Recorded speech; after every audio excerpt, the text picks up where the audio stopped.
Musalapur Hat in Patna is a massive educational hub.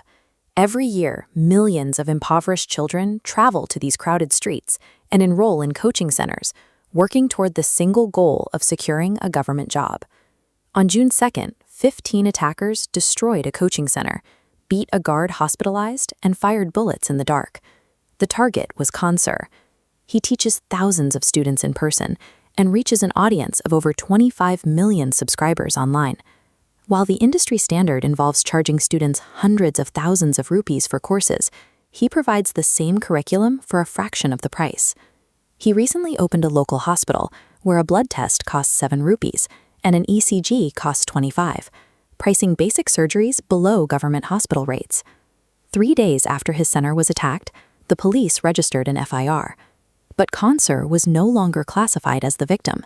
He was charged with attempt to murder and violations of the Arms Act. National television anchors immediately branded him as an absconding criminal. They accused him of running a coaching mafia, ran segments claiming his real name was Faisal Khan, and alleged he was faking his religious practices to manipulate students. Broadcasts announced Operation Khansur, reporting that a special investigation team was actively conducting raids across Patna and neighboring districts, ready to arrest him on site. An educator providing ultra-low-cost classes and medical care was transformed into a nationally hunted fugitive in exactly 9 days. To understand how a system coordinates a shift this rapid, we have to look past the night of the attack and trace the events of the preceding month. This timeline charts a 30-day window, stretching back exactly 1 month before the initial police report. On May 3rd, 2.2 million students sat for the national NEET exams. By May 12th, the exam's cancellation is plotted after widespread paper leaks compromised the testing system. Students realized the tests determining their future careers were being sold to the highest bidder. Protests spread across the country, demanding accountability and the immediate resignation of the education minister. Khansur amplified these demands.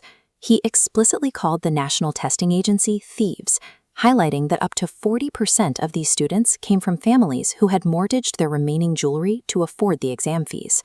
Instead of questioning the government's testing failures, broadcast media ran defense. On May 29th, a major television anchor hosted a debate on the leaks, choosing to insult the protesting educators, labeling them worthless and claiming they only cared about views. Khansur responded directly. He publicly accused the anchor of operating as a sellout to please the state, calling her a fraud and a traitor of fake news who refused to hold power accountable.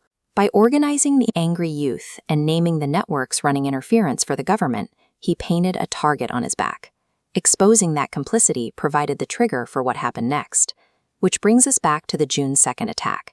When officers initially investigated the scene and reviewed local CCTV footage, they publicly stated there was zero evidence of any gunfire. Within 24 hours, the police arrested Khansur's 2 security guards, claiming the guards confessed under interrogation that Khansur ordered them to fire into the air. Now watch how quickly the chart populates. By June 5th, the FIR was officially registered against him. During that exact same week, state authorities deployed fire safety auditors to his coaching center, demanding repairs and threatening to shut it down within 7 days. The final strike hit on June 7th. The same television anchor who had insulted the teachers filed a 20 million rupee defamation lawsuit against Khansur in the Delhi High Court.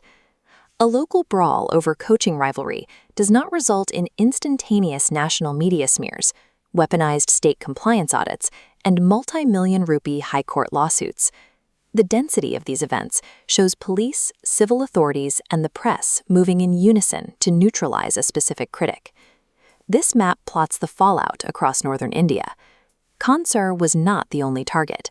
The day after students marched against the testing scams, the Uttar Pradesh government systematically seized the facilities of 3 other major coaching centers whose teachers had joined the protests.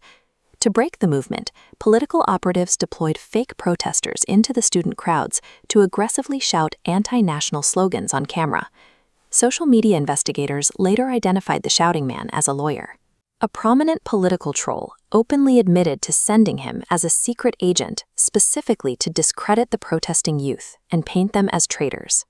When physical intimidation fails, the system relies on religious division. Pushing the alias Faisal Khan over the airwaves is a calculated tactic. designed to fracture public support by turning a shared grievance into a communal conflict.